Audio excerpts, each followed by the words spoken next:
It's now time for Talkin' Boxing with Billy C. It began as a podcast, went live on the net, and transformed into a full-blown empire. It's the only daily boxing talk show on the planet, hosted by the only guy with the balls to do it. Many have stepped into the ring. Many have tried to take the belt. And one by one, they've fallen.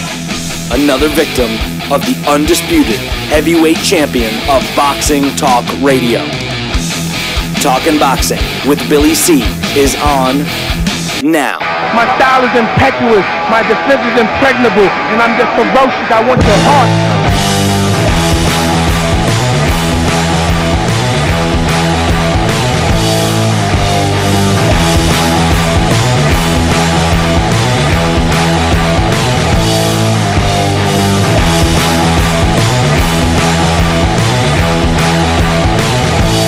Coming to you live from the Billy C Studios, Lake George, New York. I'm Bill Calogero. It's time for the Billy C Show. Good morning, good day, good evening. Whenever you're watching, whenever you listen.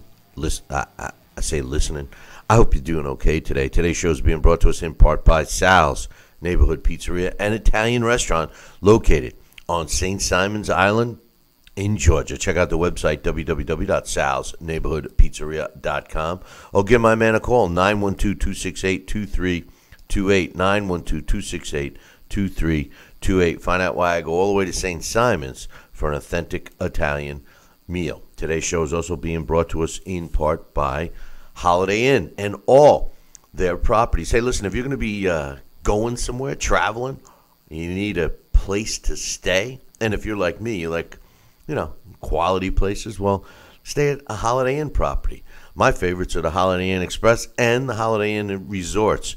But wait, I can give you a discount. That's right, the Billy C discount. All you got to do is call our toll-free number, 844-603-0364, 844-603-0364. Find out why I travel and stay at the Holiday Inn. If you're like me and you can't remember the number, we made it easy for you. We actually put a link to Holiday Inn on our website. Just visit our website, BillyCBoxing.com, and click the banner. Today's show is also being brought to us in part by my book, Tom Molyneux, From Bondage to Baddest Men on the Planet, is available right now where all good books are sold. And you can get a copy of this book right now while you're watching or listening to this show. Just visit BarnesandNoble.com or Amazon.com. Find out why I'm so adamant about getting Tom Molyneux's story told. It's a quick read, man. Pick it up a copy. Pick it up at a copy, huh? If you want a signed copy. Speaking of copies, if you want a signed copy, just visit the website, BillyCBoxing.com, and click on the book. Now, if you're one of my favorite peoples, you're going to want multiple copies. You want multiple copies, and you want them all signed. Just drop me an email, Billy@TalkinBoxing. That's TalkinBoxing.com. Coming up a little bit later on the show, we got some emails to read. We also, there's a fight tonight on ESPN. Romero Duno, or Duno. Of course, I do not know how to pronounce anyone's name, but is taking on Gilberto Gonzalez, so we'll be talking about that. You know what today is, right? Today is Super Chat Thursday. That's right. We want you to interact with us. So if you have any questions, comments, concerns, opinions, Super Chat or YouTube chat room, and click on the Super Chat, and we'll hook you right up. So get involved with that. We want you part of the show. So, but also some of the big news today that's going to spread, I'm sure, throughout the day. It's just hitting the airways right now. A big time update on the dream fight for the heavyweight division and the sport itself. Anthony Joshua against Deontay Wilder. Now, in case you've been living under a rock somewhere, Anthony Joshua has all of the belts in the heavyweight division except for one. and that one is owned by Deontay Wilder. Both of these fighters are undefeated. They're arguably the top two heavyweights in the world today, and they're on a collision course to see who's finally number one. A lot of rhetoric from Deontay Wilder pounding his chest, saying he's the best. Anthony Joshua says he's the best, not as in the same manner. But it's been reported that this fight is extremely close to being made and will take place this year. The focus has been on November of this year to have the fight take place. Right now, there's a couple of stumbling blocks. If you recall, the last time we've heard anything out of Deontay Wilder, which is uncharacteristic, by the way, was his offer, and it was a personal offer, 1-to-1, which was totally unorthodox and out of the realm of professional contract negotiation, et cetera, et cetera, et cetera. But nonetheless, he had offered Anthony Joshua $50 million to come and fight him. Apparently, that's got not only Anthony Joshua, but his promoter, Eddie Hearn's attention.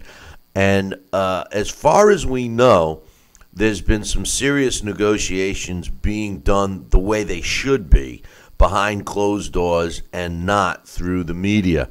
However, some very reliable sources have said that this fight is very close to being signed in November. There's a couple of stumbling blocks. Little things, who's going to come out first, et cetera, what network it's going to be on.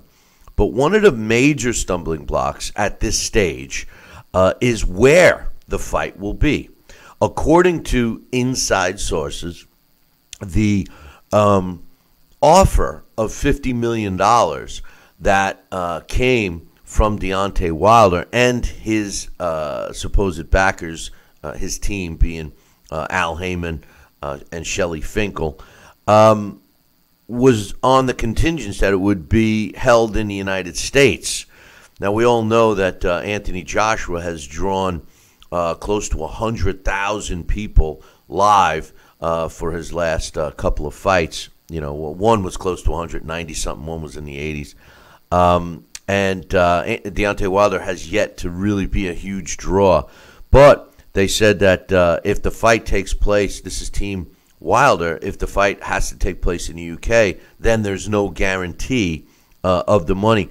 You know, I didn't really put too much credence in the fact that the $50 million was there anyway. I'm not saying that these guys couldn't make that kind of money, but it was a good enough ploy to get some serious negotiations going. Now, one guy that has maintained his prediction that this fight would take place this year, which was totally against what I have predicted. I have predicted that this fight would not take place until the end of next year, 2019, is this guy right here, coming on right now, Sal Rocky Senecola. And Sal, it looks like, for all intent and purposes, from some flies on the wall that I've been talking to, you may be right. You may be right. You may be crazy, but you may be right. Wait, I may be right. I may be wrong. But what's your thoughts on the latest development? What's your thoughts on the latest development?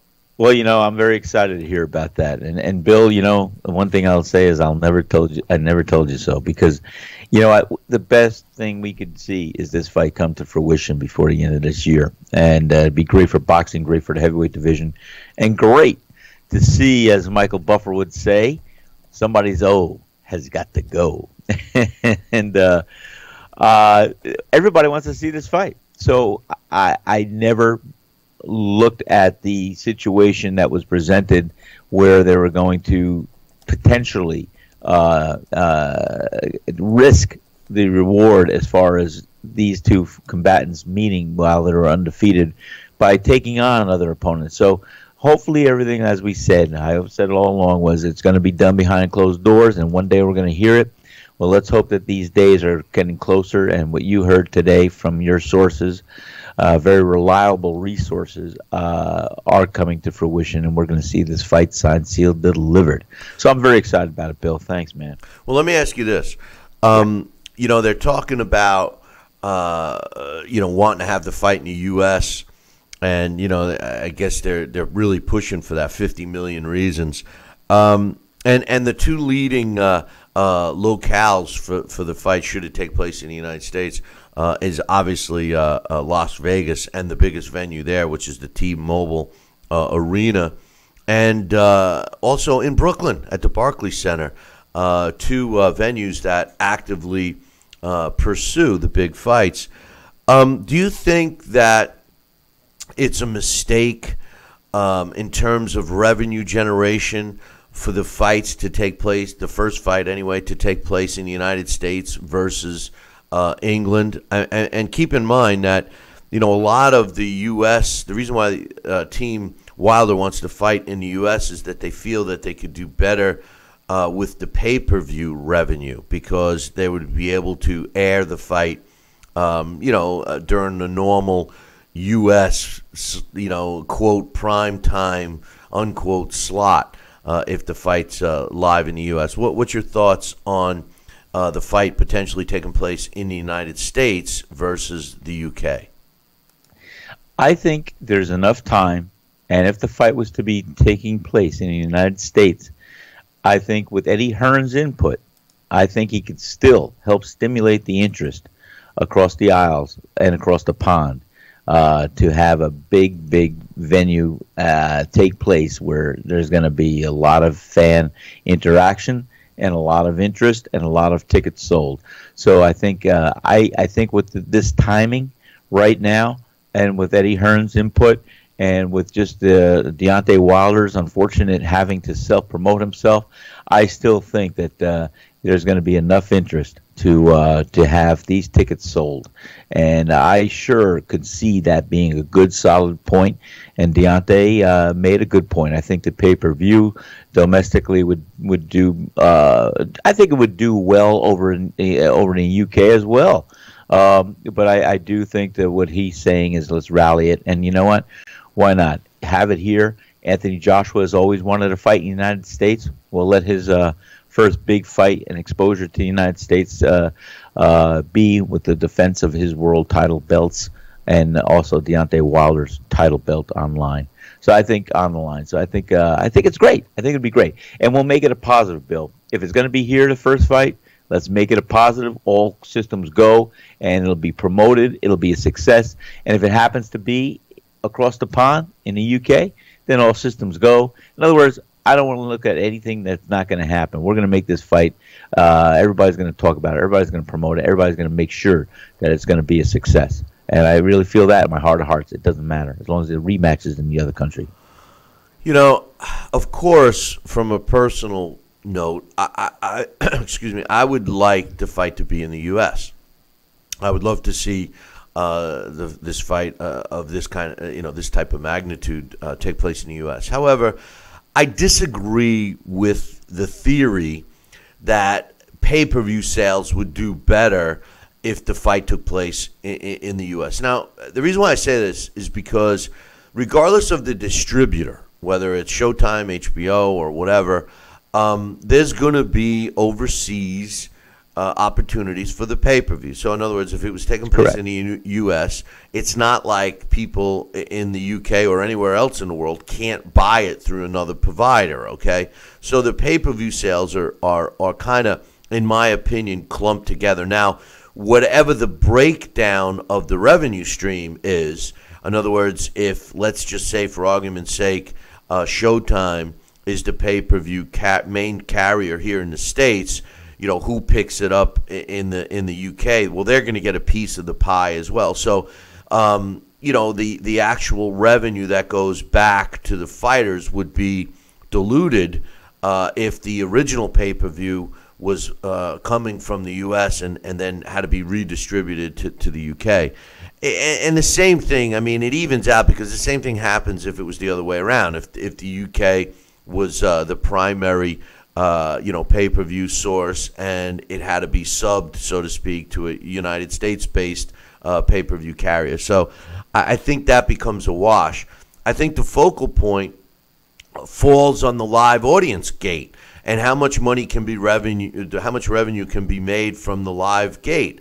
And when you look at the venues that they're discussing in terms of the United States, being the Barclays Center or the T-Mobile, both of these facilities can house substantial amount of fans. 20,000, maybe 25. The T-Mobile may be a little bigger. Barclays can be configured maybe a little bigger. But in most cases, one of the arguments a lot of times about at least the naysayers will say, well, Anthony Joshua sells out all these stadiums, but they sell the tickets cheap. In this case, for this particular fight, I can't see a venue in the United States that could generate more, live gate revenue than the stadiums that they house these fights in the UK. And that's even considering a substantial markup in price structure in the UK for the tickets. I mean, if they're selling 80,000 seats for, Anthony Joshua against Joseph Parker, what are they going to sell for? They sold 90,000 for AJ and Klitschko. I would think that they would have to minimally match that for Deontay against AJ. So I think that the maximum revenue would be generated if the fight took place in the UK, at least the first fight. The second fight, especially if the first fight is exciting, then things change. You could up the price of the pay-per-view, which brings you to another thing. How much are they going to charge? The number that is being tossed around for just for mathematical purposes is between $60 and $75 in the U.S. Could this fight become a $100 pay-per-view in the rematch? So I think it's smarter and more financially beneficial to have the first fight in the UK, Sal.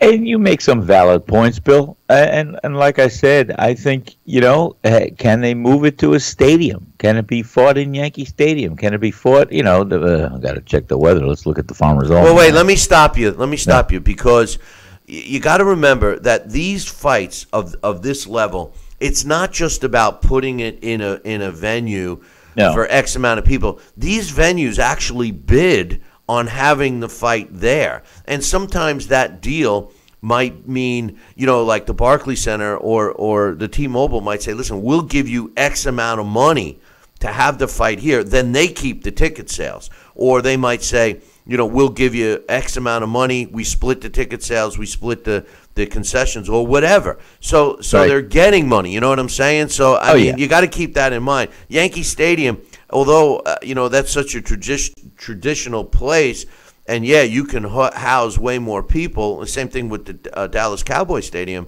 I just don't know. Well, Dallas Cowboy, Jerry Jones, he's in a position to do it. But sometimes these other owners of these venues may not be willing to open up the checkbook, as is, the two boxing meccas. Barclays Center wants to be considered the place for major boxing events, and so does the new T-Mobile. So keep that in mind, But go ahead, finish your thought. Let me say, I'll say this. As far as the excitement, as far as the draw, what I saw take place this past weekend at Madison Square Garden, I did not see one empty seat for the fight that we just saw there with Lomachenko. It was sold out. Or it was filled anyway, we could say. Or the camera shot was filled. I'm not kidding you, man. I go to a lot of live events, and a lot of times the camera angle, they will fill that section of the stadiums or venues first, so that the camera shot looks full.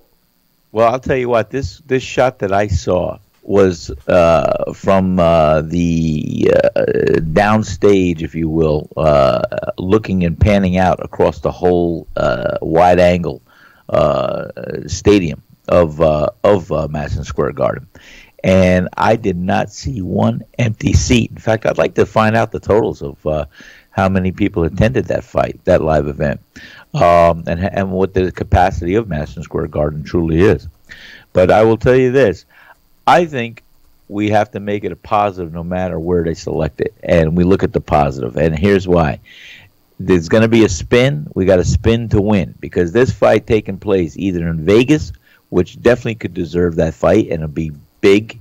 I could see every celebrity you could think of wanting to be ringside for this fight. And every dignitary and everybody that's a big boxing fan would be ringside for this fight domestically.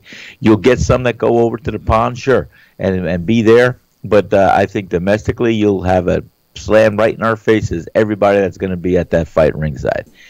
And I think that could do that. The Barclay at the Las Vegas, it could do it anywhere. I think domestically, it would draw.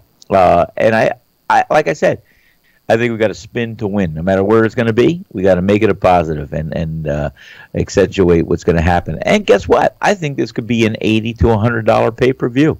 And I think by the time it's all said and done, you could see easy $100. Get a couple buddies over, let's watch the fight in the living room, and they all chip in $20, whatever. It could be divided up. It could be, in other words, this fight is so big, I think people will find the resources to really want to see something special take place. And I think that's the kind of magnitude, that's the kind of promotion, that's the kind of spin they got to do. Spin to win. Hold that thought. I got some other comments to make on this. We got to take a break. Don't go anywhere. We are talking Anthony Joshua, Deontay Wilder, most likely taking place November of this year. The question is, where's it going to take place? Billy C will be right back.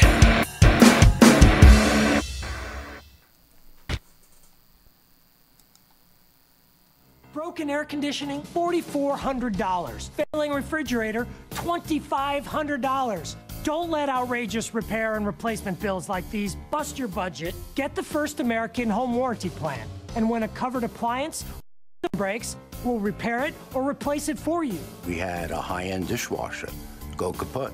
They put it in a brand new dishwasher.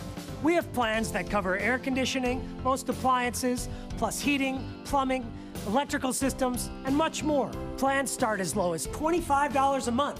Why let a major appliance or system breakdown bust your budget or go through the hassle of finding trustworthy service people? Last year alone, we saved our customers over $120 million.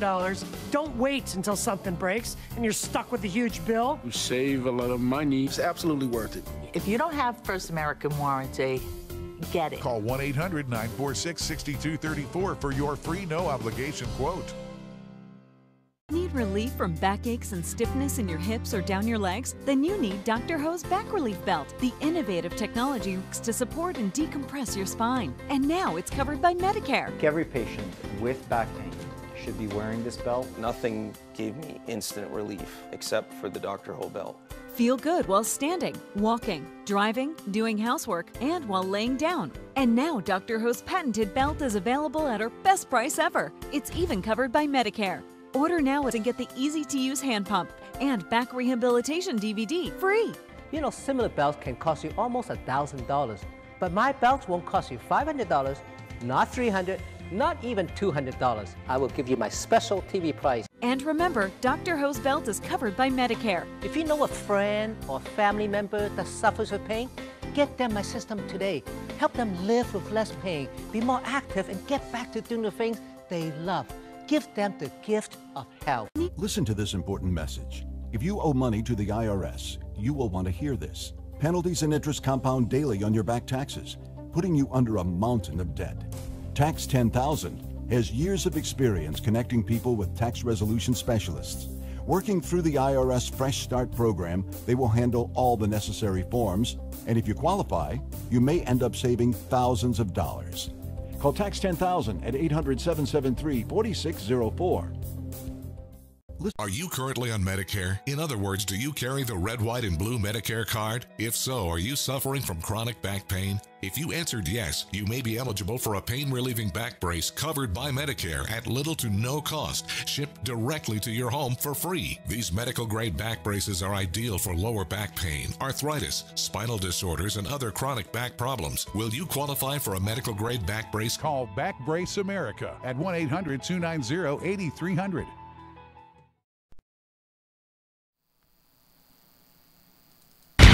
Check out BillyCBoxing.com now, or feel the wrath of the mighty mustache. Oh, that hurts! Why are you doing that to my face? I hate you! That's BillyCBoxing.com. Consider this your warning. Now back to Billy C. Interact with the show at BillyCBoxing.com.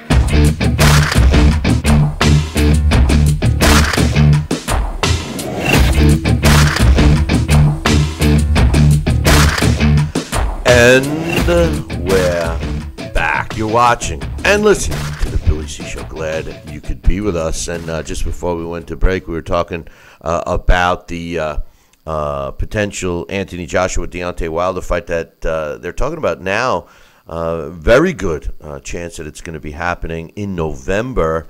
Don't forget, make sure you join us on tomorrow's show when we break down the big fight scheduled for this weekend, including Badou Jack against Adonis Stevenson. And I just bet lunch on my good friend Dave Wojcicki over in the Facebook simulcast. So, and I'm not letting Dave, when he loses, I'm not letting him try to take me to McDonald's or Wendy's or something like that. He's going to have to go to the bank before he takes me. If he wins, he's going to get a peanut butter and jelly sandwich. But in any event, don't forget it's Super Chat Thursday. So join us over in the YouTube chat room and give us a super chat and let your thoughts and opinions or comments be heard. Sal, before we went to break, you were making some statements about the pay-per-view, et cetera, that it could possibly be a $100 pay-per-view. Here's why I think that the first fight should be in the UK, as much as I want it in the United States. Okay, so everybody that's getting ready to send me an email, why are you going against the Americans, Billy C? But here's the thing. Let's be real here. So far in the history of pay-per-view boxing, the king of pay-per-views is none other than Floyd Mayweather. There is no argument there. Floyd Mayweather has made, I think he's in the top, maybe 4 out of the top 5 pay-per-views that have ever taken place. So nobody has made the money or have gotten the pay-per-view buys than Floyd Mayweather. Now, with that said, Floyd Mayweather has also never sold 20,000 tickets to a pay-per-view. Now, what does that mean? Does that mean that Floyd couldn't fill up a stadium?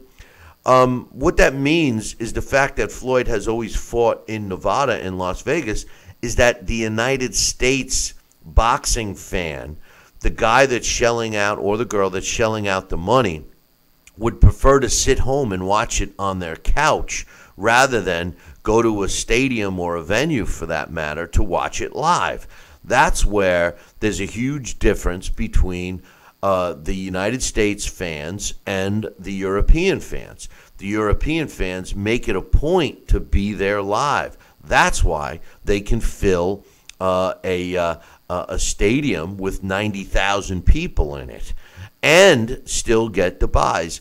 This past weekend, I remember, I think it was my man Johnston was telling us via a super chat yesterday that Huey Fury's last fight got over a couple of million views as well. That's Huey Fury, so, and he's nowhere near as big as Anthony Joshua, and let alone him fighting Deontay Wilder. So in the bottom line is I just think that the revenue that could be generated by having it in the UK and a stadium that's willing to bring it is going to get both of these guys more money. I think Deontay's making a mistake about trying to push that he wants it in the U.S. You know, could it be the fans itself, Sal? I mean, do you think that he's hesitant because of the wild support that Anthony Joshua gets with 90,000 fans that Deontay wouldn't get? Is he trying to give himself the live cheering edge? I mean, I mean, if it's about the money, it should. I still think that the UK could generate more. Well, maybe it can on that level. But the bottom line is, like I said, I'm an old grunt from the military, so I'm going to make any playing field, any situation, a winning hand. And the bottom line is, if it's going to be here domestically, we'll find ways to make it a positive. And we could get tickets sold, number one, to a live event and to pay-per-view. And I think, like I said, this will be a large venue. This could be something big. It could be marketed. It could be advertised. And like I said, I think Eddie Hearn, you'll see a couple Airbuses coming over from the UK, and there surely is enough people in the United States from the UK that would want to be present. So I think on that level, like I said, no matter what the playing field is that is going to be presented, we just got to look at how to maximize and how to utilize our resources to make it happen. And that's where I think we'll pull some big surprises. And I think the pay-per-views will work out. I think everything will be good. I think there's enough time and enough variables here that we could pull together and make this thing a big thing, no matter where it is. Sure, UK is known, and when you see Anthony Joshua fill up a stadium time in and time out, over and over again, of 80,000 plus fans, that's great. But then let's see also, what are they paying for a ticket over there? I don't know. But the bottom line is, no matter where it's going to be, we're going to maximize what we need to do to make this big fight one of the biggest in the last decade anyway. So we'll see what happens. I just said earlier that you can't use the what are they going to pay, because that's the argument always that you get from people that are a hell of a lot less knowledgeable than you are, and they say that all the time. You know, I know. Let me give you some numbers. Let me give you some numbers. For an example, I'm going to give them to you. Let me give you an example. The Canelo Alvarez and Triple G fight that took place last year at the T-Mobile Arena, which is bigger, one of the bigger venues that live boxing has been in, with the exception of Dallas Cowboy Stadium, generated $27 million for the gate. Okay, so whatever that worked out to be tickets, $27 million, which is pretty good. Pretty good. But Wembley Stadium can hold 4 times that amount. So even if they upped the price, even if they doubled or tripled the price, they're still going to sell it. We're talking about the UK that has taken 90,000 seats and sold out in a day for Anthony Joshua versus Klitschko fight. Okay, so even if they quadrupled the ticket price, it's still going to sell out. And now you're talking, even at the same rates, ticket rates that Canelo Alvarez and Triple G got last year, that would net $120 million roughly versus $30 million. Okay, 120, 4 times. And so you're talking about $120 million in revenue just for the gate. We haven't even touched the pay-per-view yet. If basic. Even if this fight didn't do 1 million buys, which I think it will worldwide, and if you came in, just to keep numbers simple, if you came in at 600,000 and let's charge $60, that's $36 million in pay-per-view. You tack that on to 120 million. I mean, it makes, listen, unless they could do, like you said, get this at a stadium where they can compete with the kinds of numbers that the UK can in terms of fannies and seats, I don't see them generating, at least for the first fight. Because remember, if the first fight lives up to half the expectations, anyone who didn't buy it or didn't go to it the first time is surely going to go to it the second. So based on the first one, I can't see a U.S. venue making more money overall, combined with fannies and seats, tickets, and pay-per-view sales than having this fight in the U.K., Sal. Well, I think two things we got to look at here, too. I think that there's going to be, as I said, we're shooting in the dark right now. We're looking at hypotheticals and situations. I just feel in my heart of hearts, like I felt all along, that we're going to be able to put together some resources to maximize what's available and what we could do to validate the numbers and make them happen. And there's creative ways, there's other ways, there's other variables that could come into play. So I do think that with the multifaceted diamond that this will be, there's going to be in a lot of ways that they're going to shave that dollar and create the revenue necessary for it to be a big success. And guess what? If this fight is half of what we anticipate it to be, there's going to be enough interest that, yes, they'll maximize it over in the UK for the second fight, the rematch, and no matter who wins. And you're going to see world record-breaking numbers over there as well.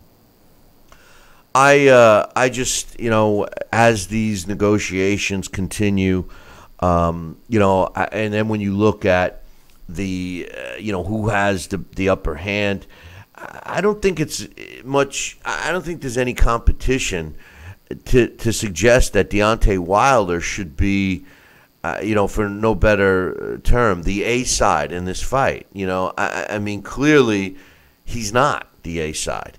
Anthony Joshua is. If regardless of your opinion of who's better, who would win, or anything like that, and I don't mean your opinion, Sal. I mean anybody's opinion. The truth of the matter is Anthony Joshua has the majority of the belts. He's got 4 of the major belts. Deontay has 1, the WBC. Deontay has more fights, true. But, Anthony Joshua is a global, much bigger name globally. I just don't see any, leg to stand on for Anthony Joshua to have this fight in the UK, except for the $50 million guarantee. Now, if Eddie Hearn and Matchroom Boxing feel that they can't generate $50 million for and we haven't heard any numbers for Deontay. We've heard Deontay Wilder's team guaranteed Anthony Joshua $50 million should he come to the U.S. To me, that means they're banking on making the kinds of numbers that we're throwing out here if the fight were in the UK. That opens up a whole nother can of worms. Oh, you better believe it, baby. If it does generate 1 million pay-per-view views, then they do need a bigger stadium at a higher price ticket to pay everybody. I don't think it's a smart business move. I don't think that the numbers that they're tossing around can be made in the U.S. On the first time out. I don't. The first fight could set the path for a larger pay-per-view the second time around. Sal, hold that thought. Once again, we got to take a break. We will be back, and then don't worry, we won't be taking another break for a while, but we'll be back in 2. Billy C will be right back. Relief from backaches and stiffness in your hips or down your legs? Then you need Dr. Ho's Back Relief Belt. The innovative technology works to support and decompress your spine. And now it's covered by Medicare. Every patient with back pain should be wearing this belt. Nothing gave me instant relief except for the Dr. Ho belt. Feel good while standing, walking, driving, doing housework, and while laying down. And now Dr. Ho's patented belt is available at our best price ever. It's even covered by Medicare. Order now and get the easy-to-use hand pump and back rehabilitation DVD free. Similar belts can cost you almost $1,000, but my belts won't cost you $500, not $300, not even $200. I will give you my special TV price. And remember, Dr. Ho's belt is covered by Medicare. If you know a friend or family member that suffers with pain, get them my system today. Help them live with less pain, be more active, and get back to doing the things they love. Give them the gift of health. This is important news for women using birth control medications and devices. If you or a loved one have been diagnosed with a pseudotumor after using one of these birth control drugs or devices, you may be eligible for a cash award and medical expenses. Contact the law firm of Davis & Crump right now if you or a loved one have used one of these birth control medications or devices and were diagnosed with a pseudotumor to see if you are eligible for a cash award and medical expenses. Call now. Operators are standing by. Hologram USA presents a proposal to all investors. Hologram USA is an innovative three-dimensional patented technology that shifted the paradigm in media technology. Our patented hologram technology that brought you Tupac and Coachella, Whitney Houston, Billie Holiday, and many more is integrating live performances to bring your favorite past and present entertainers beyond your imagination. Invest in the patented technology before the banks scoop up all the stock. Invest in Hologram USA today. Hologram USA Flagship Theater, located on Hollywood Boulevard's Walk of Fame, is the first of many to come. Call now to be part of the explosive growth. Pick up the phone. Dial the number on your screen now. Invest in Hologram USA today. Call the number on your screen right now to learn about this investment opportunity. Call 800-624-1673. 800-624-1673. Are you currently on Medicare? In other words, do you carry the red, white, and blue Medicare card? If so, are you suffering from chronic back pain? If you answered yes, you may be eligible for a pain-relieving back brace covered by Medicare at little to no cost, shipped directly to your home for free. These medical-grade back braces are ideal for lower back pain, arthritis, spinal disorders, and other chronic back problems. Will you qualify for a medical-grade back brace? Call Back Brace America at 1-800-290-8300.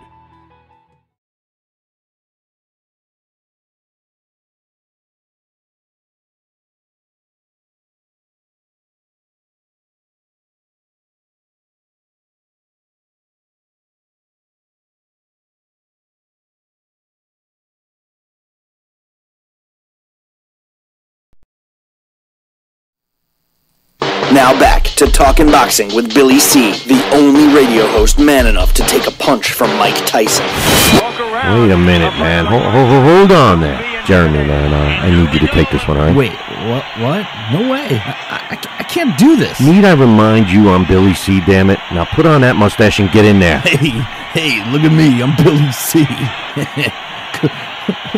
Crap.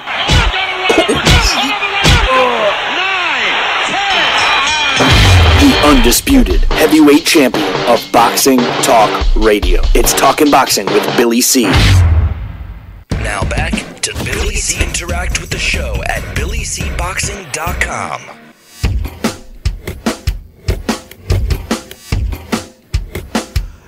And we're back. You're watching and listening to the Billy C. Show. Glad you could be with us. And it's Thursday. And what that means is it's Super Chat Thursday. That's right. Come on over to our YouTube chat room and get your question, comments, concerns, whatever heard live on the show. Give us a Super Chat and we'll hook you up. Doesn't matter what you give. Just give something. Our first one in the day is my man Johnston.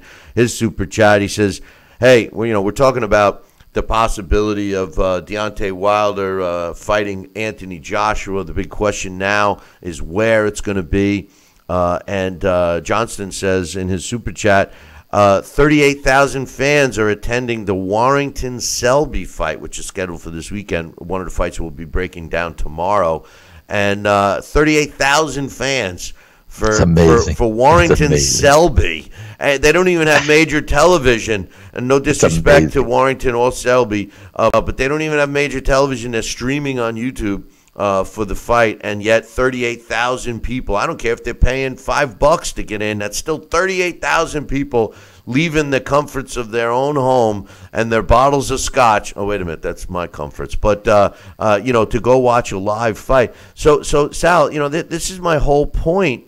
about why, and people are arguing the same thing you said earlier. Oh, well, the fans don't pay as much. The tickets are cheaper, blah, blah, blah. Yeah, forget about all of that. All the rules go out the window when you have the demand for a fight like this. The magnitude of this fight between Anthony Joshua and Deontay Wilder could quadruple the cost of a live gate ticket in the UK. So you can't compare the amount of fannies that can go in the seats that are willing to pay to go in the seats between the UK and the US. The pay-per-view numbers will remain the same, in my opinion. It doesn't matter. And here, no, wait, there's more. Because in the UK, in the UK, and this has happened in the past for Klitschko fights, the UK, they're willing to come to a fight at early in the morning or real late at night, so it can be conducive for the American pay-per-view audience, so we can see it live and not via a delay. So, I mean, you have all those tangibles going,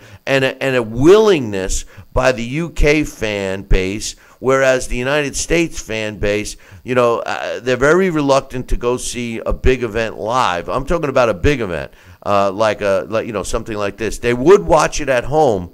And I'm not so sure they could get $100. I think the Pacquiao Mayweather fight that everyone shelled out $100 for has left a bad taste in the consumer's mouth.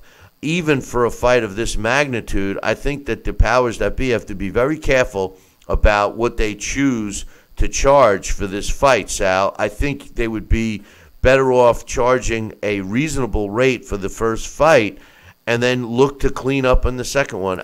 Listen, regardless of who wins the first fight, even if it's a first-round knockout, somebody getting knocked out, the excitement level is going to justify a rematch.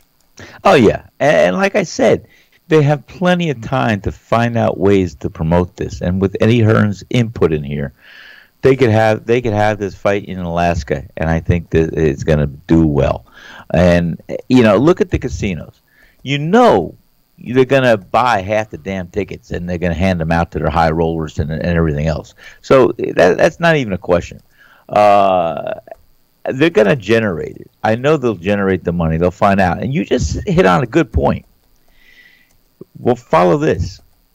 Because of some of the apathy in the past that some of the U.S. fans have shown in the sport of boxing of late, not guaranteed, not saying anything negative. Well, we've got to look at the situation at hand. If this fight is held in the UK, it's going to be shown here, 6 or 8 hours earlier. So is it going to be a 4 o'clock in the afternoon fight here? Is it going to be a 6 o'clock in the evening fight here? Or are fans going to not want to pay-per-view or have the interest they would normally unless it is a 10 o'clock show or 11 o'clock show here, which would make it either 4 in the morning or 6 in the morning over there. But that's the point. That's my point. They've done this before. Let me ask you a question. And we have a very large UK following, okay? And they'll be willing to jump off the limb. I want to pose a question to all the UK listeners right now. Would you be opposed to attending a fight in the UK, arguably, let's just say, at Wembley Stadium, with a main event, which is the fight we're talking about, Deontay Wilder challenging Anthony Joshua, at 4 a.m.? At 4 a.m. And I would be the first to say, before I even see or hear an answer, the answer is, of course. You know why? Because the Brits will start drinking at 8 o'clock at night, and they'll be, faced by the time that the fight comes on, and they'll still be a better fan base than what we generate and draw in the U.S. They're definitely willing to do that. They've proven it in the past. The USA are the fickle fans, that everything has to be aligned perfectly for them to get their fat, lazy asses out of their house to go see a live fight. And that's facts, man. Listen, nobody generated more pay-per-views over his career than Floyd Mayweather. But show me a venue that he ever sold more than 20. I don't think he ever sold 20,000 seats in a live gate. Forget it. Yeah, he sold millions of pay-per-views, and look what it's done for him. It's made him a billionaire. But the truth of the matter is even he, the biggest drawer in the history of the sport of boxing, has never sold more than 20,000 tickets to a live event. I'm sorry, but the live event, I don't know, algorithm or however you want to look at it, the live gate favors the UK. The fan base is more willing to make it an event, and that's and you know what? That's the word, Sal. In the UK or Europe in general, when they go to a live boxing, it's an event.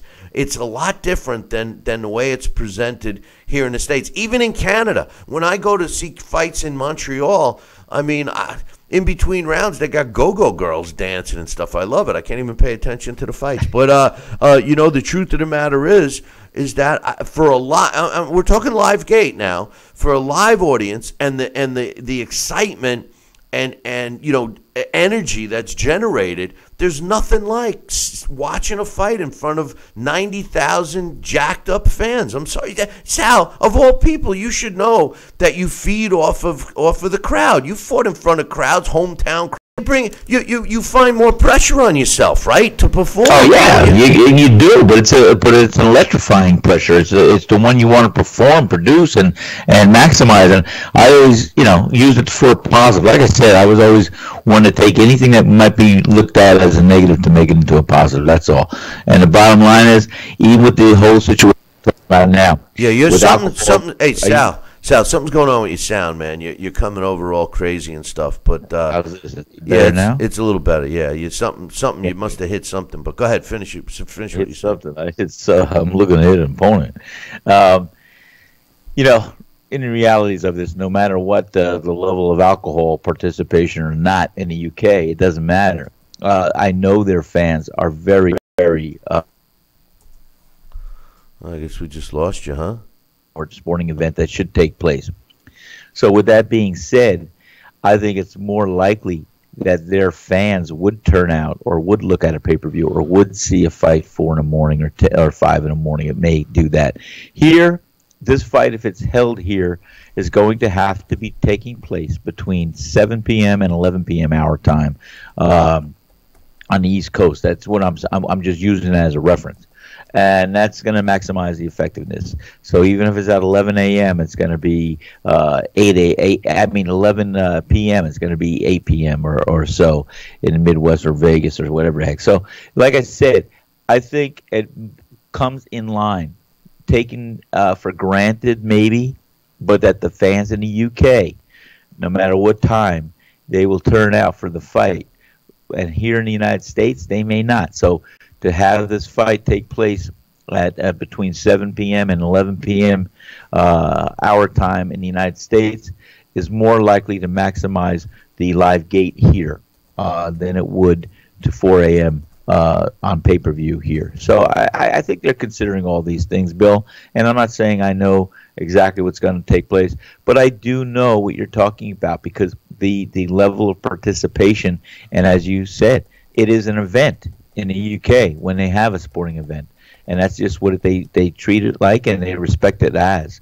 And here, we're going to have to cater a little bit to United States fans because this is what we're used to, and this is what we want. We want instant gratification. We want it on our terms, and that's why they'll sell it and they'll do it great and they'll do big if it's held anywhere between a 7 p.m. and 11 p.m. Venue, and that could be Vegas, Madison Square Garden, or the Barclays Center, anywhere in those spots. Yep. Well, I mean, I think it boils down to this. It boils down to money. All right. And, Deontay Wilder, even though it was not, a normal offer, which I still don't believe it was a legit offer. And I still don't believe that they actually have that money. It's the worst thing you can do in boxing, and trust me, I've learned this the hard way, is to make assumptions that you're going to be able to generate money to pay for something. And if Team Wilder offered $50 million on the speculation that they will be able to cover that with pay-per-view sales or whatever, that's a big mistake. That means that the money's not there. And if the money is there, and they've shown it, and they have it in escrow someplace, and they're keeping it quiet, well, I respect that, and I hope that that's the case. And it gives them a lot more leverage. But at the end of the day, it's about the amount of money that not only Anthony Joshua could make, it's about what Deontay Wilder can make and should make too. And the truth of the matter is that this fight can generate the maximum amount of money for the first time if the live fight was physically taking place in the UK in front of 90,000 people. As far as the pay-per-view sales, as long as the UK fans are willing to see a fight at 4 a.m., to be at a stadium ready for the main event to go on at 4 a.m., so assuming that they have to get there at 1 a.m., I personally don't think that that's a problem for the UK fan base. I think that they would have no problem in starting their night a couple of hours later and calling it a 2-day event for them. I think that they would welcome it. That's the difference between the fan bases between the UK and the USA. And, to suggest that you could put it in a venue, if we're talking about the two leading candidates being the T-Mobile Arena in Vegas and the Barclays Center, you're not going to match the live gate. And I can't see the pay-per-view sales being less just because it's in the UK. I'm sorry, I just don't see it.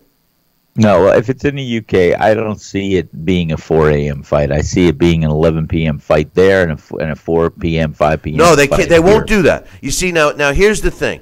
The reason why that is actually one of the stipulations that Team Wilder don't want to give in to that. They don't want to have a fight of this magnitude being shown at 4 or 5 in the afternoon, and they have a justification. They have a good reason to look at it that way. If all they have to do is go back and see the fights that were shown early here in the States that were taking place at normal hours in the UK for Anthony Joshua fights, and the numbers weren't as great. And the reason is because, again, the U.S. fan is too busy at 4 or 5 o'clock in the afternoon. They're still doing their things. They're not used to watching fights until the evening. So, I think that the edge has to go to the UK fan base because of their willingness to surround their day or evening around the event, whereas the U.S. fans just don't. It's just a different way of life here. I see it all the time when we're promoting events, live boxing events, fights. It's very hard to be successful on a Saturday with a club show level fight, not a big, pay-per-view or a cable network fight, but a club level fight, a club level boxing event show. Generally, Fridays are the way to go because, you can get people that are coming right from work to the arena. On Saturdays, people may plan on going to the fight live, but then, they're hanging out at the lake or the ocean or they're doing something, maybe get sidetracked, and next thing you know, they don't show up for the fight. That's kind of the mentality. And again, I'm saying this from my own past experience. I think that the flexibility of the UK fan is way more flexible than the United States-based fan, Sal. Yeah, but I could honestly see this being still a success if it was shown over here on pay-per-view at 4 or 6 p.m. at night. The numbers don't back. We just had the Run for the Roses, and there's a lot of fans for horse racing. And but Sal, we're talking boxing, and the numbers aren't agreeing with you. The statistics show that in the past, anytime they've shown a fight at those hours, anywhere between 3 to 6 p.m. Eastern time, that they don't do as well. No, I agree. I know they won't do as well. I know that. That's why it makes a lot of sense to have the first fight here and worry about it. And you know what? If Deontay Wilder is saying to Anthony Joshua, here's a guaranteed $50 million, I'll pick up the scraps and see what's left over. And, all the kudos to him. If he has the confidence and the level, I think he's going to be having a lot to realize on a positive level. I think the fight being held here, as I said, with the domestic promotion and Eddie Hearn's input and promotion, I think Deontay Wilder will be a household name and will have an opportunity here to captivate and to really be pressed on as a figure here, big time, as he might have been looking for all along. And let me ask you a question. Yeah. You just said Eddie Hearn promote. Eddie Hearn's the promoter. Why should he come over here and try and promote? If Deontay Wilder and his team is offering $50 million, and your choice of words, saying that he would pick up the scraps. First of all, that would be a dumb business decision for Deontay Wilder. Deontay Wilder. When I say that, I know what you're saying, but everything residual after that. Well, that's still a stupid move for him, because if they're going to give Anthony Joshua $50 million, and when the smoke clears, he ends up with $5 million in his pocket. What a stupid business move! I mean, the truth of the matter is Deontay Wilder has to think about, and I'm hoping he is thinking about making the maximum amount of money. The $50 million offer was a really good hook, man. It was a really good hook to get this going. And I mean, let's leave it at that. If they have a promotional company that can promote this fight without Eddie Hearn and generate $50 million for Anthony Joshua, and substantial amount of money. Let's say it should be, at least $35 million for Deontay Wilder, at least, if not 50-50. If the fight's here in the U.S., then where's this promoter? How come this promoter isn't stepping up with an offer? Remember, we haven't seen, at least at this point, we haven't seen anybody that has put their name as a main promoter of this event. The only rumors that we had was that the money was available. This was an offer from Deontay to AJ. And you have Shelly Finkel. He's a manager, not a promoter. You have Al Heyman. He's neither. He's not a licensed promoter or a licensed manager. He's just an advisor, crook. And then the only promoter that's involved with Deontay Wilder is Lou DiBella, and Lou DiBella doesn't open his checkbook for anything. He doesn't even treat for dinners when he goes out. I mean, the truth of the matter is the biggest money backer that Deontay Wilder has in the U.S. is Showtime. Showtime, and Showtime can't be the promoter. So you're going to try to present the deal to a guy like Eddie Hearn and say, listen, you be the promoter, you come over here, you promote the fight, you do this. Come on. No, I'm Eddie Hearn. I fight in my home place, which is the UK, where I know I can sell 90,000 tickets, and the pay-per-view buys, Sal, are not going to be different. So what's the point? If you can make more money, quadruple the cost of an admission ticket in the UK, and have the UK fans willing to come out at 1 a.m. for the beginning of an event, and the main event coming on at 4, so it could be beneficial to the pay-per-view audience in the United States, I don't get it. I don't see why they wouldn't jump on that. I'm sorry, I don't. Well, you're talking about promoting. All I could see is if they can hook an agreement and get Bob Arum and Don King, all I can see is those are the kind of promoters that can make this big money fight happen on a lot of levels. And I can see Don King just his last hurrah with a big fight like this, making it into a household, every household in the United States. I mean, that's just what he does. That's just what he did. And it would be a hell of a deal to see co-promotion a situation take place and hook him in to help promote the fight. Sal, what? I'm looking at all facets. Let me put the bottom line in. I'm excited. I'm so happy about this right now that I don't care where the fight takes place. I know you don't, but you got Sal, please. We got to look at this realistically. Yeah. And the realistic view here is Bob Arum, who, him and Top Rank, obviously a premier promotional company, stationed in the U.S. Don King is out of the picture. He's not. He can't promote a turtle race anymore. Unfortunately, he doesn't have the juice or the connections.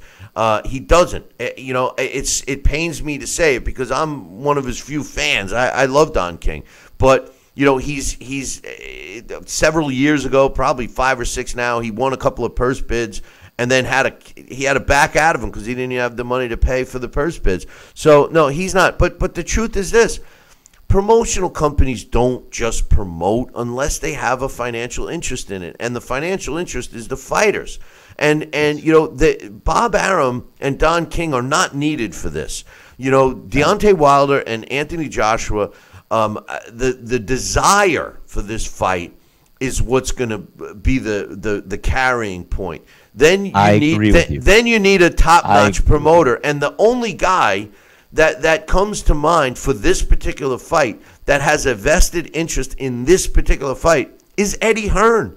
Deontay, if he had a promoter, if he was signed with a top rank or a Golden Boy, or even, just for argument purposes, Don King, we would be talking a different talk. But he doesn't have that juice. He doesn't have that power. He's got a big-time cable network in his pocket with Showtime, but he doesn't have anything else. The burden of promotion is going to fall on Eddie Hearn.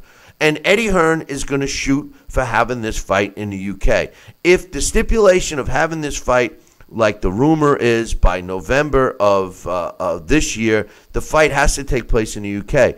If they don't conform and fight in the UK, this fight will not happen in this year. I can't see it because the burden of this to be a success will fall on Eddie Hearn, Sal.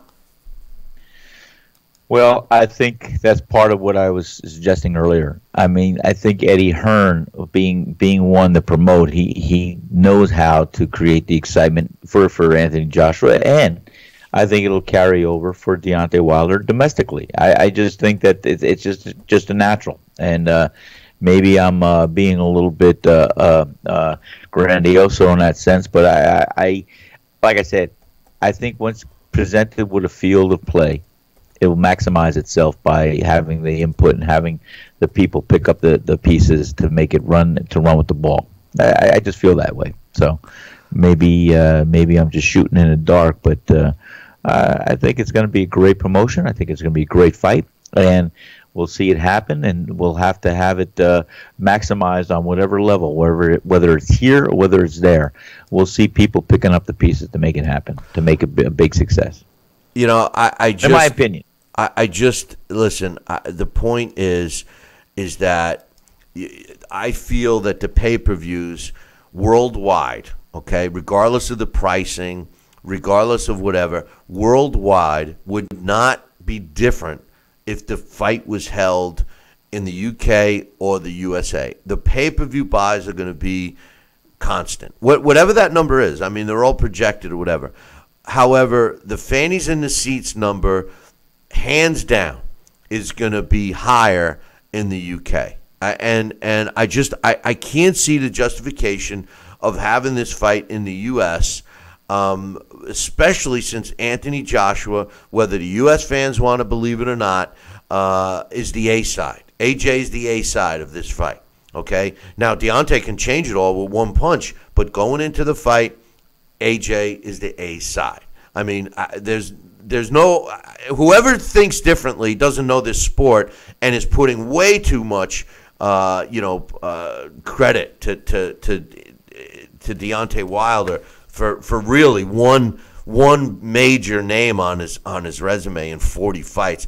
One belt versus, and unfortunately, we even got to talk like this. There should only be one belt, but and now we put value in who's got more belts, and the guy with more belts, and the guy that is really considered by most the best heavyweight right now, anyway, until this fight happens, is Anthony Joshua. So for all intent purposes, he's got to be the A side. And quite frankly, if the fight was held in the U.S., the other stipulation would be that Deontay Wilder becomes the A side. He's the guy that gets the kudos, and I can't see Team Joshua settling for that. And if they do, and if it's all about them making $50 million, and then I have to question, they don't think that they can make $50 million in the UK when he's making $20 million for fighting Carlos Takam? Come on. I don't get it. Listen, we got to take a break. When we come back, Alex Papali's going to join us. He survived the hurricane. Tornado in Connecticut. So we want to get his thoughts on some stuff too. So don't go anywhere. Billy C will be right back. Part of the Billy C Boxing Network.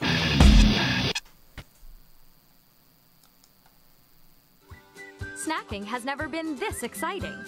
At Graze.com, we combine wholesome ingredients with the flavors we all love to create over 100 exciting snacks, like these. We'd love to send you a Graze sampler box for free. Just go to Graze.com, enter the code ENJOY36, and we'll mail your free box to your home or office.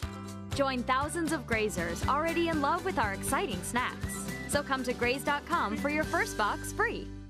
Need relief from backaches and stiffness in your hips or down your legs? Then you need Dr. Ho's Back Relief Belt. The innovative technology works to support and decompress your spine. And now it's covered by Medicare. Every patient with back pain should be wearing this belt. Nothing gave me instant relief except for the Dr. Ho belt. Feel good while standing, walking, driving, doing housework, and while laying down. And now Dr. Ho's patented belt is available at our best price ever. It's even covered by Medicare. Order now and get the easy-to-use hand pump and back rehabilitation DVD free. You know, similar belts can cost you almost $1,000, but my belts won't cost you $500, not $300, not even $200. I will give you my special TV price. And remember, Dr. Ho's belt is covered by Medicare. If you know a friend or family member that suffers with pain, get them my system today. Help them live with less pain, be more active, and get back to doing the things they love.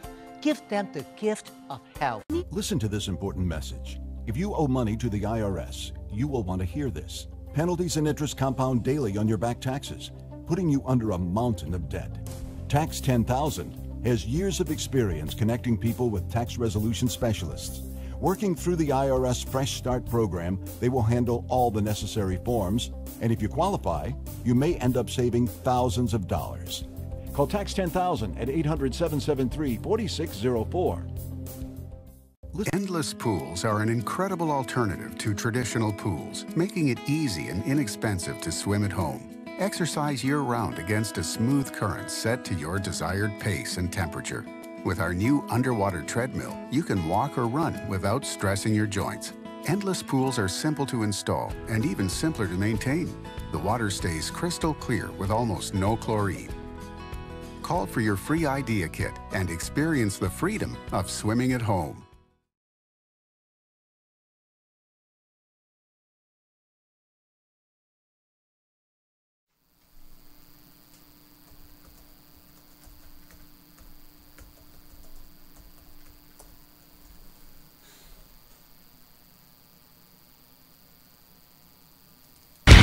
Check out BillyCBoxing.com now, or feel the wrath of the mighty mustache. Oh, that hurts! Why are you doing that to my face? I hate you. That's BillyCBoxing.com. Consider this your warning. Now back to Talkin' Boxing with Billy C. He may not have an Excellence in Broadcasting award, but the night's still young. And he's got martinis. So you never know what may be by morning. It's Talkin' Boxing with Billy C. Talkin' Boxing with Billy C. Now back to Billy C. Interact with the show at BillyCBoxing.com.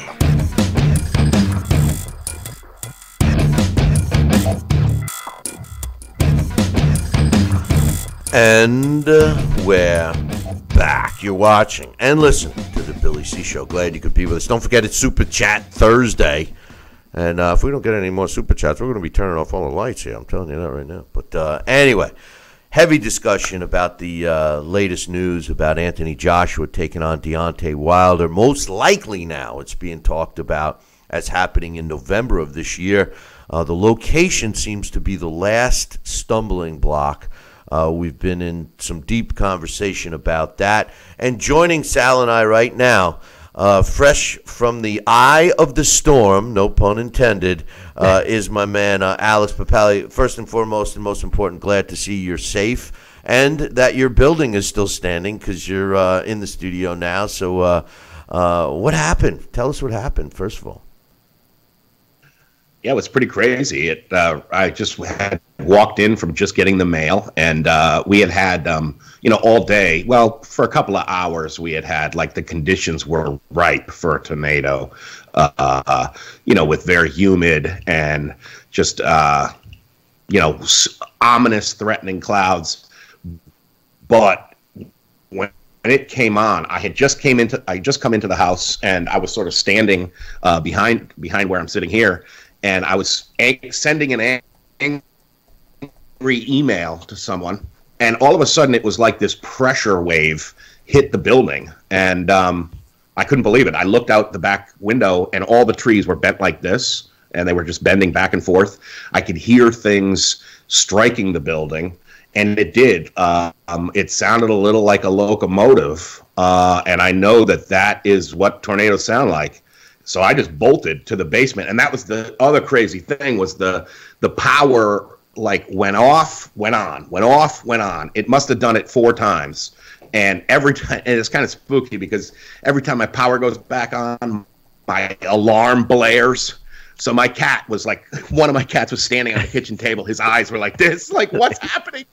And I was like, get in the basement. But, nobody listened. They just bolted. And, but it was over in like 15 minutes. And it's amazing. They said there's 11 telephone poles down. You can't, for at least 4 hours later that night, we heard sirens constantly. Whitney Avenue here was a parking lot. Sleeping Giant, which is maybe a block, I'm like a block away from Quinnipiac University and Sleeping Giant State Park. Sleeping Giant State Park got pummeled. They said it's not going to be open for weeks. They're going to hope that some of the state parks in Connecticut are open by Memorial Day. But everything in the path, I guess they confirmed it was 2 F1 tornadoes that rolled through from like Danbury across Bethany into Hamden. And we don't get those too often, so it was pretty scary. And like I was just telling Sal, there was something about it that, I don't know, when you survive something like that, there is this feeling of relief and almost a joy that, wow, I just saw the power of nature, raw nature's power that could have just crushed us all, and I'm still here. That was kind of a cool feeling. Now we know how Toto and Auntie M felt, huh? Yeah. But my neighbor's house, there's a pair of witches' shoes sticking out from underneath the deck. Those are Sal's, Those are my old boxing boots, pal. But anyway, Alex, first and foremost, we wanted to get your thoughts on the fight from last week, but we're in a heavy discussion right now, and I'd love to get your 2 cents, or maybe a nickel's worth of your thoughts on the possibility of Anthony Joshua, Deontay Wilder happening this November, and where it should happen. The stumbling blocks so far, what from my sources indicate that Team Wilder wants the fight to take place in the U.S., and obviously Anthony Joshua's team wants it to take place in the U.K. I feel that the fight could make more money in the UK, and regardless of the pay-per-view situation, I think the UK fans are willing to pay more than they normally do. I think they're willing to go out and have a late night, starting at 1 a.m. so to speak. And I feel that this first fight should be. I don't care where it is as long as it happens, but I think it should be in the UK. What's your quick thoughts on that topic? I think it would be kind of cool to be in the UK with a rematch clause that, the rematch be in the US. I don't know. I think that Deontay Wilder, though, seems to be, and maybe this is the Al Heyman factor, seems to be in that same mold of like Roy Jones and Floyd Mayweather, that they do business stateside. And so I wouldn't be surprised if they really push for a fight in the U.S. But I think you're right. I think we've seen the atmosphere for Anthony Joshua fights is just tremendous. So I think that would be pretty cool to have, Wilder go over there and fight at Wembley or at the O2 Arena or something like that. And or is the O2 Arena Wembley? I could have made a mistake there. No, two different places. There's 2 different places. Okay, because I know they changed the name on something or whatever.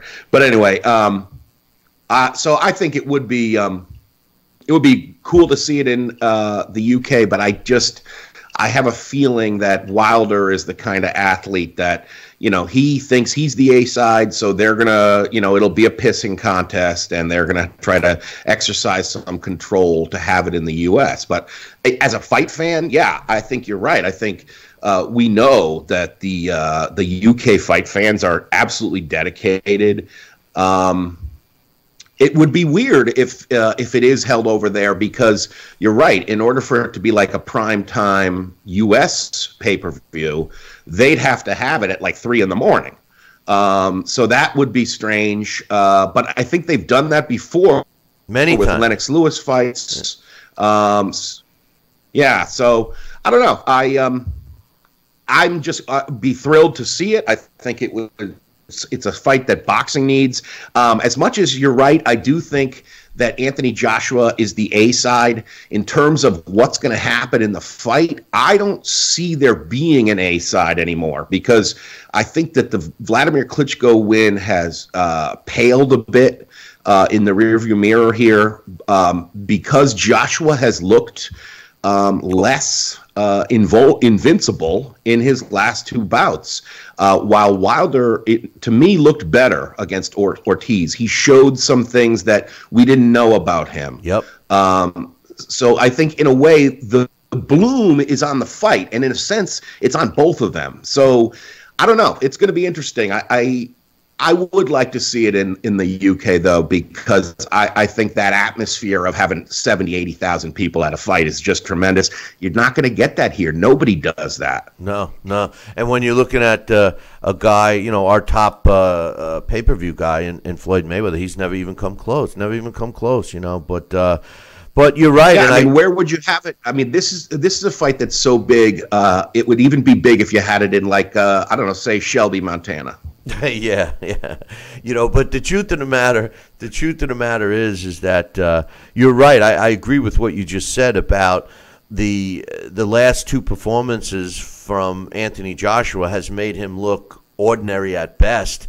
And then you look at the last 2 performances with Deontay Wilder, and he's looked exceptional, especially, like you indicate, the Luis Ortiz fight. He showed us everything. He showed his heart. He showed us determination. He showed us the chin, which clearly his value spiked after that fight. There's no question about it. And I think that they're smart to try to make this fight next, because in this division, anything can happen at any time. So even if you looked great in your last fight, the heavyweight division, one guy catches you at the right point, at the right time, and all this money gets flushed down the toilet. Sal and I have talked about this many, many times. But speaking about looking great, I know you had some thoughts about the fight this past weekend, and I've already made the statement. I feel, and so does Sal, I'm 90% sure, that Vasily Lomachenko is an exceptional fighter, and that might even be an understatement. To me, he's one of these kinds of fighters, Alex, that come once in 100 years, once in every 50 years. I haven't seen a guy so fluid as Lomachenko, and it's not just the last fight. He just continues to step it up. Now he's taken on these challenges, fighting bigger guys, and still coming out looking good. What was your thoughts on the fight? I thought it was an absolutely brilliant fight. It's why boxing is just an absolutely beautiful sport. As much as there is, violence to it, there's a poetry and emotion that you don't get in other sports, especially other combat sports. In a way, I thought one of the things that was also tremendous was it was kind of like 2 stars were born, because as much as Lomachenko rose to the occasion and looked absolutely tremendous, Linares gave a hell of a fight, so much better than everyone thought. Everyone thought that Lomachenko was going to steamroll him, and the way Joe Tessitore was commentating, it seemed as if he was steamrolling him. Although I do think that I was interested to find out that the cards were as close as they were, because even though there were a lot of close rounds, I was scoring most of them for Lomachenko. I think I had it 7-2. Lomachenko. Me too. 7-2. Yeah.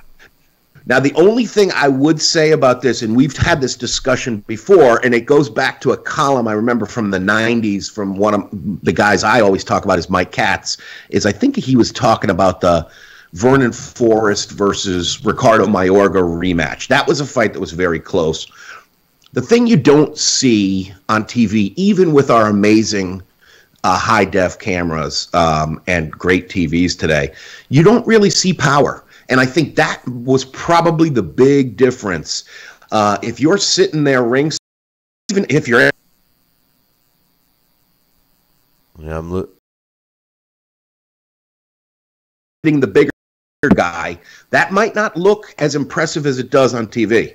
And when the bigger guy hits the smaller guy in person, that might look a lot more, that usually does look more impressive when you're in person, because you're seeing the size, you're seeing power, which doesn't translate well on television. So I wasn't all that surprised to see the cards as close as they were.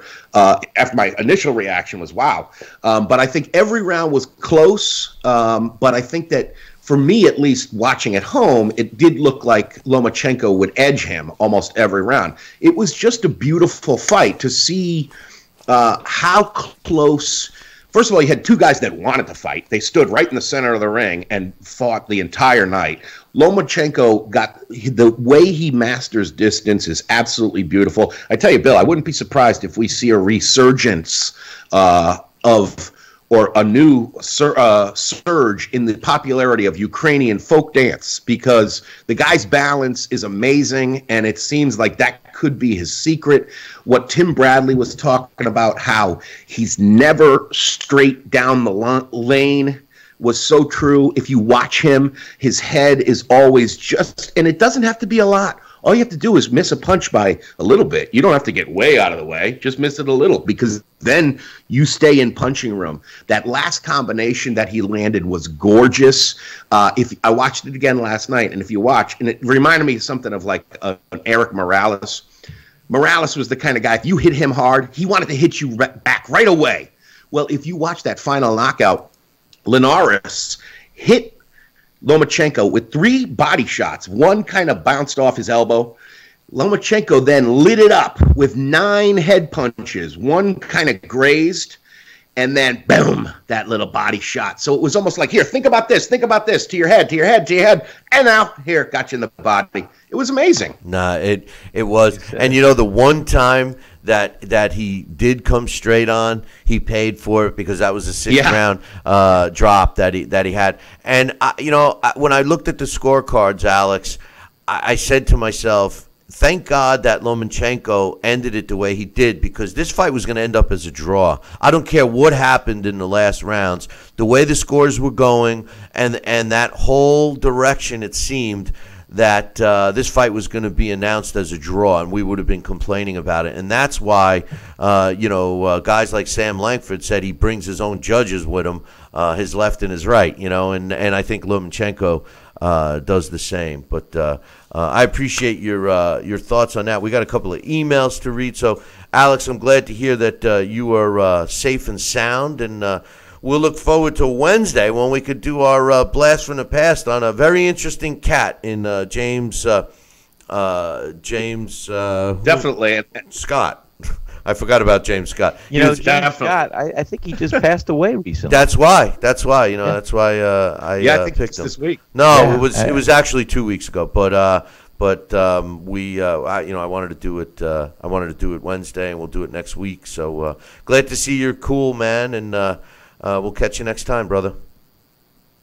Thanks a lot, Billy C. Take care, Sal. That's Alex Papali, and he was giving us his thoughts on the Lomachenko fight. We didn't get a chance to talk with Alex last week, Wednesday, because he had no power, just got power back. But anyway, I got some emails to read, Sal, and let's get to those right now as time is ticking away. These shows go so fast, But this first one is from my man Jesse. He says, "Hey guys, Billy." He says, "Jaime Mungaya did impress me for his age, but he still needs a lot of work. He should be better. He should get better. I'm sorry." He says, "Smith versus Mungaya should be a good test for him. He must learn quickly." You know, I feel so strongly, Sal, and I know you agree with me. Well, I think you do. I don't know what you agree or disagree with anymore, but I think you agree that once you earn a world title, even though we have so many today, that that word test should be removed. Now you're a champion. You're a champion. Even though you fight anybody. Even though you may be still a learning, in going through the learning process, you shouldn't be given fighters to see how good you are. Once you're a champion, you go into defending that belt mode, right? So as much as I think Liam Smith would be a good test, it's also been ordered. It's a mandatory from the WBO, and I was you and I talked about it earlier, and I think maybe we didn't, but I don't think it should have been mandatory. I think he should have been given an opportunity to have a voluntary defense. Yeah, I could have seen that, and he just won the title. And the bottom line is this too, though, Bill. I'm gonna clue you in on a little secret. No matter how old you are, no matter where you are, you're still learning in the game of fighting. You're still always improving, always looking, always striving. At least that's the mentality of the mindset. Yeah, but I mean, you shouldn't say, let's fight so-and-so for a test. You shouldn't know. And what you're saying is 100% true, and I share the same feelings. And once you are champion, you have the responsibility of being recognized as the best, as a world champion. That means you are in a position to defend your title against any and all oncomers, and whoever is proclaimed the second best, vying for your title belt. Yes, you should be in that position, and no ifs, ands, or buts. Be ready, because there's going to be a whole plethora of fighters coming after you. Jesse says, Billy, will you be watching the ESPN fights, and how do you see Dano against Gonzalez going? We're going to break down that fight here in a few minutes, so I'll just hold on, Bob Louie, for that one. I don't know. He says, right. I already used that. Get your own material, buddy. Where do you think I got it from? I know. He says, I don't know. I don't know. But he says, Billy, do you think that Jose Ramirez should have gone into the Super Series lightweight? Ramirez versus O'Connor is just building up experience for him. Danny O'Connor is, Danny O'Connor, thanks for the email, Jesse. Danny O'Connor is one of these fighters that I got to see live a lot. And when you hear this, if you've ever watched Danny O'Connor, if anybody out there has ever seen Danny O'Connor fight live, when he lands a punch, you hear it. It's thudding, right? I'm shocked that the kid doesn't have as many knockouts as his punches sound. Can you explain that to me, Sal?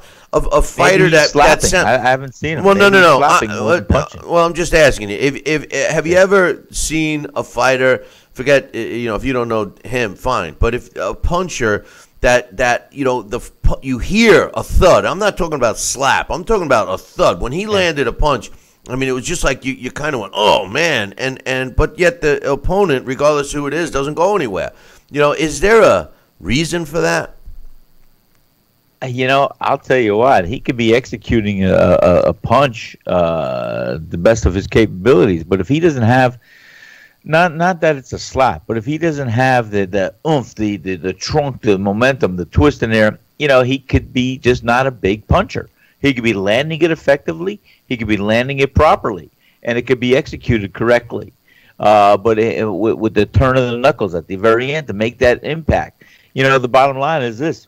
If he's not a heavy puncher, it's going to look good, and it's going to score well, but it may not do the damage that you think the sound of the thud might inflict. Yeah, it's amazing. I've watched this kid fight, and I'm amazed that all his wins haven't come by knockout because you can feel his punches. It's too bad they don't have the same effect on his opponents. But anyway, we have another email, and this one is from my man Mitch.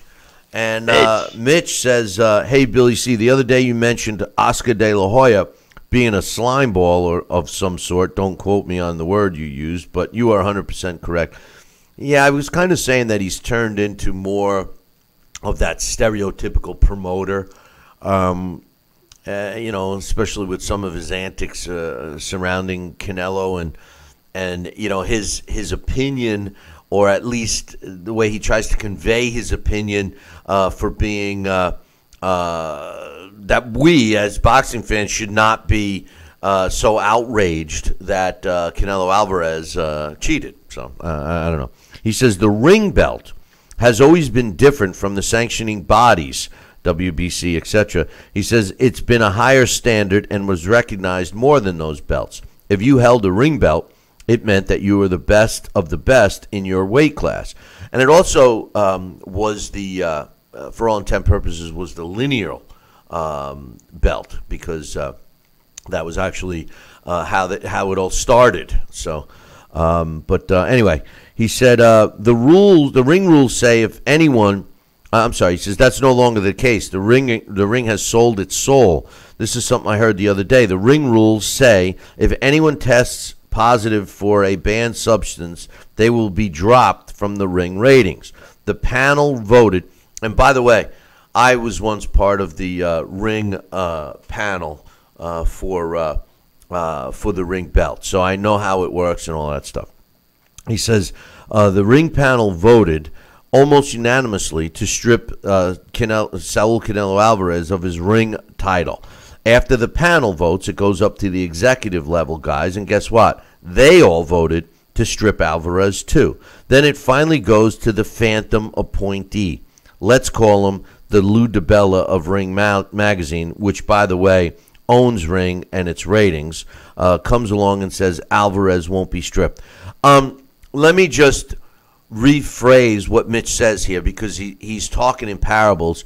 The fact is, the guy he's referring to is Oscar De La Hoya, and the reason is because Golden Boy Promotions owns Ring Magazine. Yes, they do. They own Ring Magazine, and they have for several years now. He says he makes the rule and says that Alvarez will not be stripped. He didn't care what the ring rules are. He's not going to allow Canelo to be stripped. He doesn't care what all the boxing panelists voted for. He will not allow it. He doesn't care what the execs voted for. He won't allow it. So Saul won't be stripped. Why? Well, because it's Oscar pulling the guy's strings. Oscar has taken the ring and used it for his personal gain. That's fine as a businessman if we were talking magazine sales. However, when you use it to manipulate an already corrupt sport, what does that make you?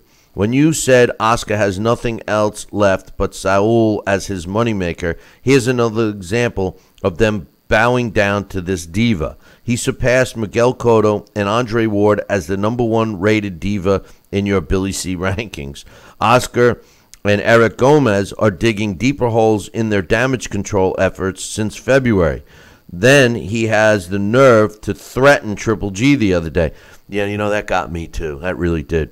He says he sold the soul of his own product in the name of appealing his only real source of income, the diva fighter. Now the ring belt we used to look at as the real champion of a division is worth about the same as a WBA champion in recess.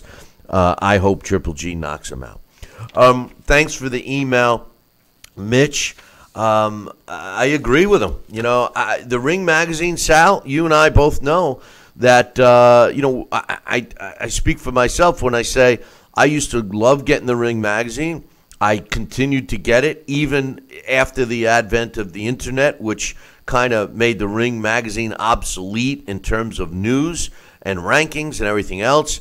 And then I finally stopped getting the Ring Magazine after Golden Boy took it over for several reasons. One, the price, it's what, $9-10 a copy now? But the main reason was I got nothing out of it. The rankings, they were, you would get, if you got your magazine this month, you're probably getting August's issue. They're giving you several months ahead, and when you open it up and flip through the pages, it's all old news that you've already known. The rankings are outdated. Everything's outdated.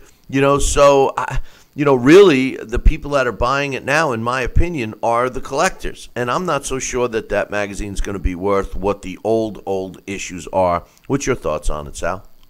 Well, I loved Ring magazine. Growing up, that's all I really opened and purchased every time I could, and every month. And it was great. It was stellar. Especially, I loved it when our good friend Randy Gordon had his input in there.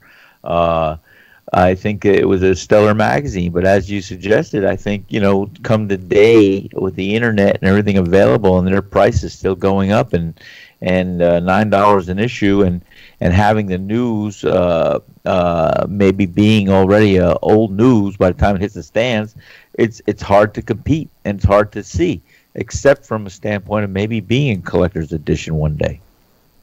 Yeah, well, I can't with the stats, with the current, when the headlines hit, when the big things come out. Yeah, if it's going to be something memorable in boxing, like hypothetically, maybe one day we're going to see, when they plaster the Anthony Joshua, Deontay Wilder championship bout. I'm sure that's going to be a stellar addition to want to hold on to, Well, maybe. Buy it after the fact, not for the fact. Well, and that's where the value is. Maybe, because, I know sports collectibles, in the 80s were at an all-time high, sports cards, etc. But, because of the success of the sports memorabilia during that time, it spun off a lot of other, like, just for argument's sake, baseball card, football card business. It spun off a lot of other manufacturers, which diluted the availability, or diluted the amount of value a card would have. In the 40s, 50s, 60s, even the 70s, there was only really one or two major, card producers.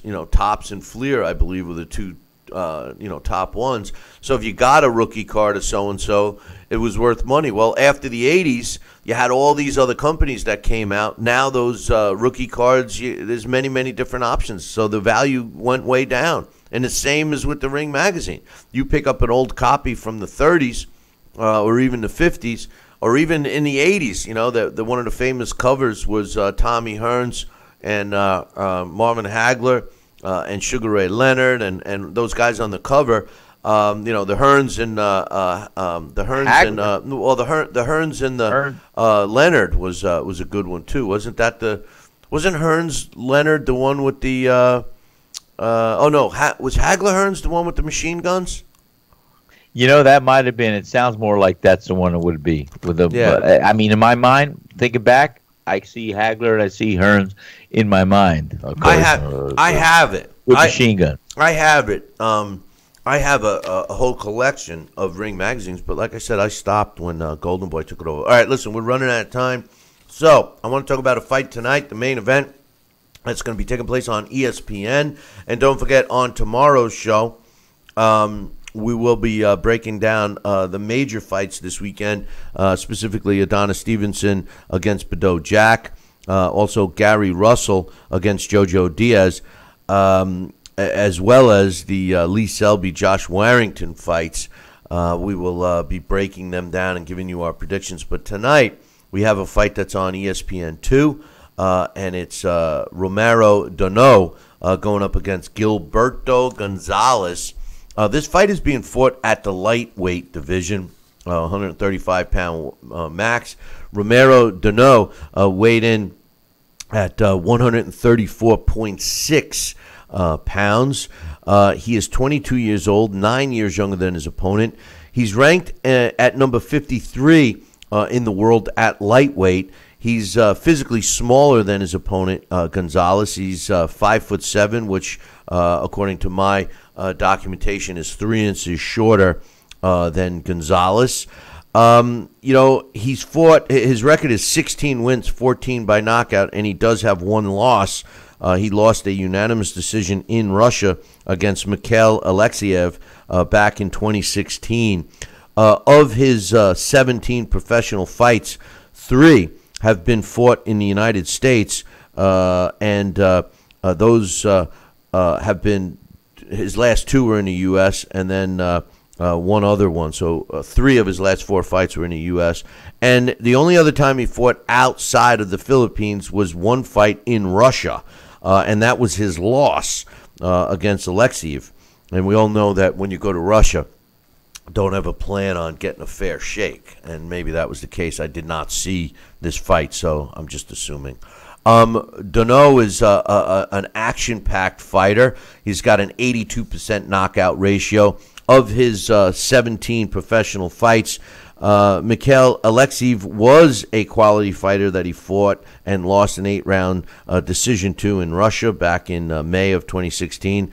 His last 2 fights were against very experienced fighters in Yardley Amenta Cruz and Juan Pablo Sanchez, winning both of those fights, knocking out Cruz in the first of a scheduled 8 and winning an 8-round unanimous decision over Pablo Sanchez. He also has a win over Christian Gonzalez in March of last year. He knocked out Gonzalez in the second round of a scheduled 8-round fight. Gonzalez was 16-0 going into that fight. Deneau is an action-packed fighter. His idol is Manny Pacquiao, and he hopes to fight and be as popular as Manny Pacquiao is, and even more so was several years back. Now he steps in the ring with a bigger but older fighter in Gilberto Gonzalez. He's going to be 31 years old in November. He is listed as a junior welterweight or super lightweight, however you look at it. However, he's not ranked.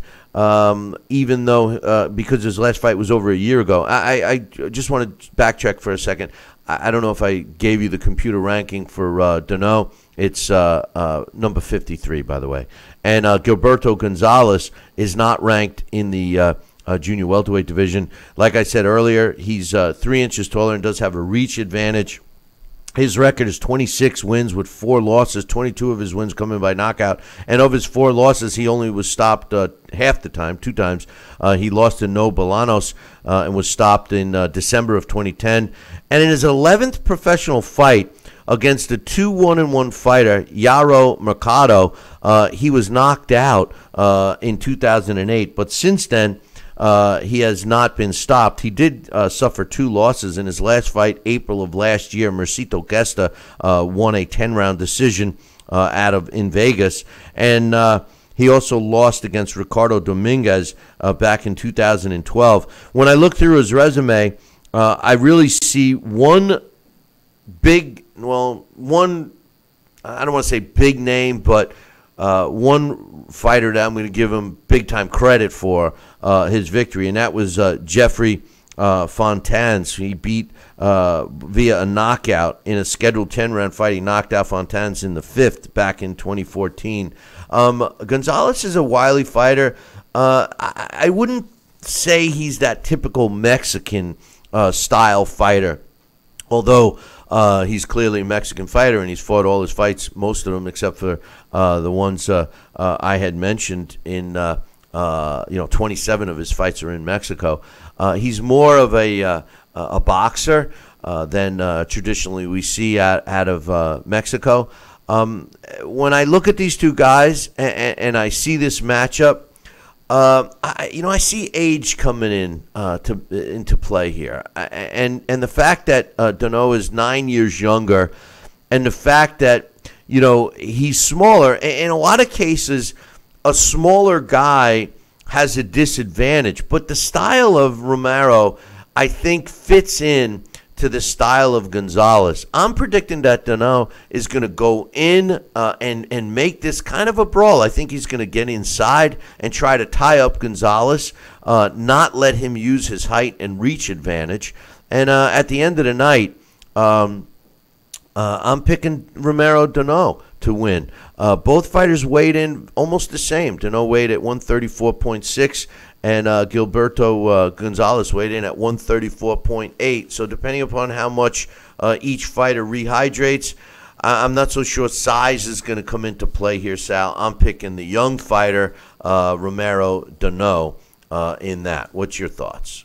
Well, it's easy to see. I think Deneau is the A side here, and Gonzalez does have some experience professionally, having a little more experience with the number of fights and rounds. They both have defeats on their record, so they know what it's like to lose.